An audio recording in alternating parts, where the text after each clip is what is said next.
Hello and Happy New Year. If this is the first time we're talking 2025, perhaps you're not listening to this in 2025. You could be listening to this at any point in the future, but whenever you are listening, welcome.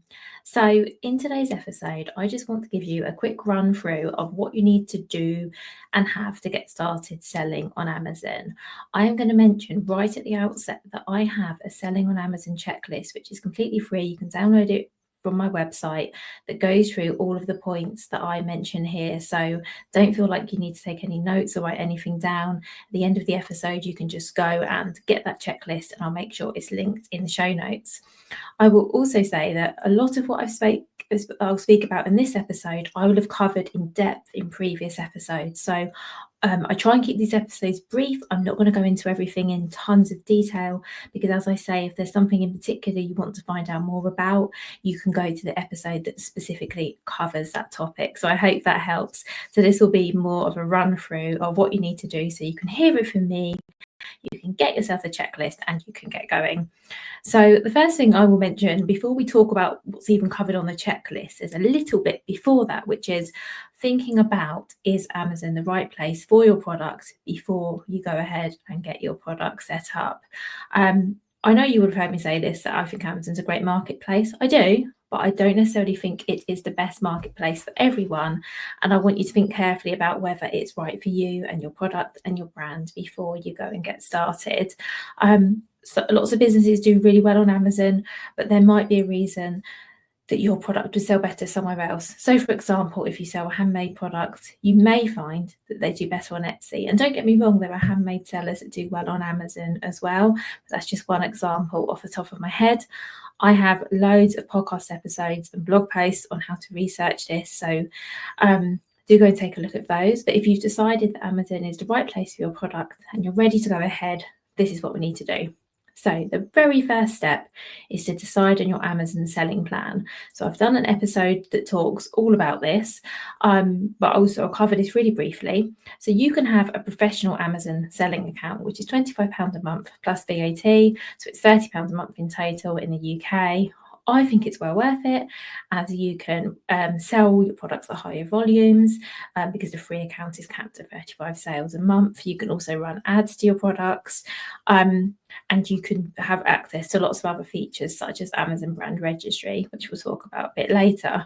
You could, if you wanted, start with the free account, or it's called the individual account, and upgrade at a later date. That's definitely possible as well.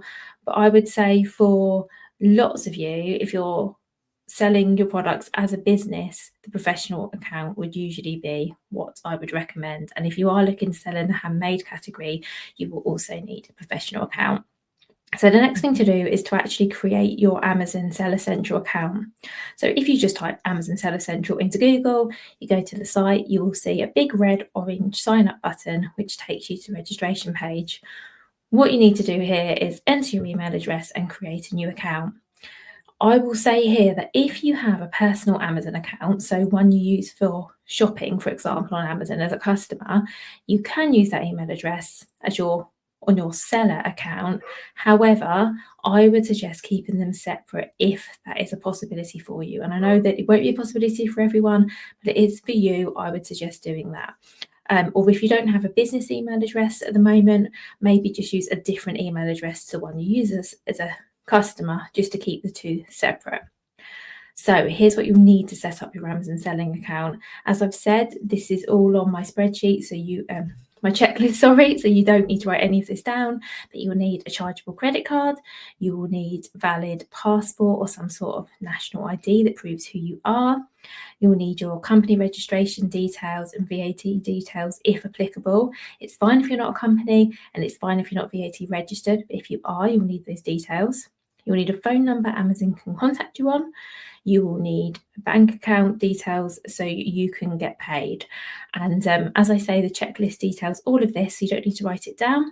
And once you've entered all of your personal and billing information, the next step is to name your Amazon store. I suggest just calling it your business name because that will make things a lot simpler in the long run.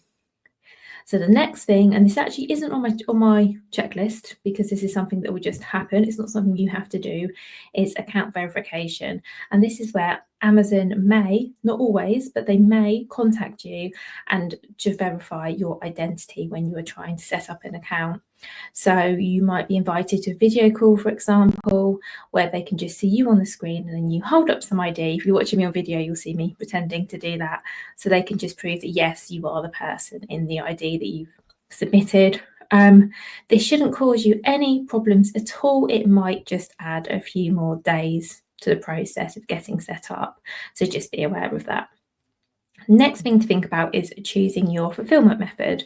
So whether you are going to fulfill orders yourself, which is called FBM, or whether you're going to send in your stock for Amazon to fulfill orders for you, which is called FBA or fulfilled by Amazon. So I have done a whole episode on this, so I'm not going to go into more details now.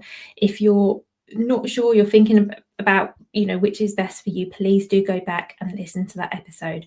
That will be the best way for you to get my full overview about what each is, the pros and cons, which might be best for you, and also how you can actually do both, which is what I do often recommend. So the next thing on the list is to understand Amazon's policies. What I mean by this is before you start creating any product listings, it's just worth checking, is there anything additional you're going to need to do to list your products? So, for example, some categories need approval to list in, some products need approvals to list. If you're selling a product with alcohol, for example, you need to submit your alcohol license. If you're selling cosmetics, then you will need to, or food, you might need to submit a safety data sheet, or food, you need a list of ingredients.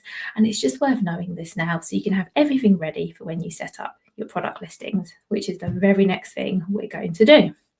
So you're all ready to set up your listings, and I've spoken a lot in previous episodes about researching and writing product listings, and I have some blog posts and podcast episodes you can go and listen to get lots of information on how to do this really well. But let's first talk about what you need to list your products. So you need well-optimized product description text, and this is comprised of a title, 5 bullet points, and some descriptive text. I'm saying some descriptive text quite vaguely because it really depends on whether you have brand registry or not. If you're eligible for brand registry, and I promise we will cover this later, you can have what's called A+ content. So you don't really need to think about the descriptive part of your text for your listing in the same way, because you'll be able to use graphics and images and all kinds of other things. You also need a string of Amazon specific search terms or keywords which are used in the back of your listing to help with SEO. So that's the text part. You'll also need some product photos. So you need one main image that shows the product alone, so not showing anything that isn't sold with it, not in somebody's hand, not being worn by a person, anything like that, on a plain white background with no text, no logos, nothing else. That is a shot you absolutely have to have with each of your products. If your product is something that a customer would appreciate being viewed from different angles, so a shoe, let's say, as an example, you might also want the white shot from showing the front, the back, the side. This is completely up to you. You need that main shot, but after that you need to think about what information does your customer need in order to give them the most information possible so they can decide whether to buy your product, remembering that they're going on the photos and the text alone. I also suggest having a variety of lifestyle shots or infographics, depending on what your product would need. And this obviously depends on what you're selling. The next thing you need to do is think about the name you are putting on your product listing, so the brand name. Now, this is often a name you set your account up with, but it doesn't have to be. Be aware that you may need, it sounds really silly, but you may need approval to sell products under your brand name, even if it is your brand name. This is fairly straightforward and just involves you providing your website if you have one, and some products of your some photos of your products or your packaging showing the brand name on there. Brand name is actually really important. This is an attribute that can't be changed in the future, so do think about the name that you choose to put on your product listings. You will also need a barcode, so this is an EAN or GTIN for each product you look to sell. And actually, I say each product, this is each SKU. So for example, if you have a product in 5 colours, you will need 5 barcodes. The only place you can buy barcodes from to use on Amazon is gs1.org.uk. And by the way, if you're selling a book, then you'll need an ISBN rather than a barcode. If you're selling products, then GS1 is the place to go and get your barcodes. You will need them unless there is a reason you can apply for an exemption. So for example, if you're selling handmade products wouldn't be expected to have a barcode on. You could apply for an exemption. So that's one example. You may also need safety data sheets. For example, if you sell toiletries, cleaning products, perfumes, that's just a few. You may need to submit a safety data sheet before you can list a product, or potentially you might be able to list it, but when you're looking to send it in for FBA, if that's what you're doing, you might need to send it in at that point. So coming back to what I said earlier about understanding Amazon's policies, doing a little bit of research before you start listing will really help you out here, because you'll understand if this is going to be required or not. So the next step is to configure your shipping settings or set up a plan to send in FBA stock, depending on what you're going to do. So if you're using FBMs when you're fulfilling your own orders, you need to set up your shipping settings. So Amazon needs to know which shipping methods you'll be using, where you'll ship to, so which countries, which regions, and how, and by providing that to Amazon, tripped over my words there, Amazon will then be able to calculate when orders should arrive with customers. So you will see that when you go onto an Amazon products page, it will often give you the estimated delivery date. And this is based off the seller of that product telling Amazon, I'm using, let's say, Royal Mail 24, and Amazon knowing, okay, that shipping method takes this amount of time to reach this customer who's based in this location. And that's how that works. You need to use a shipping method that Amazon can track. And if you go into your shipping settings, you can find all of the options.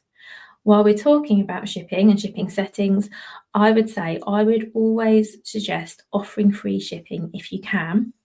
Even if the free option you offer is a longer one, and maybe you offer paid for shipping if the customer wants to get it slightly quicker.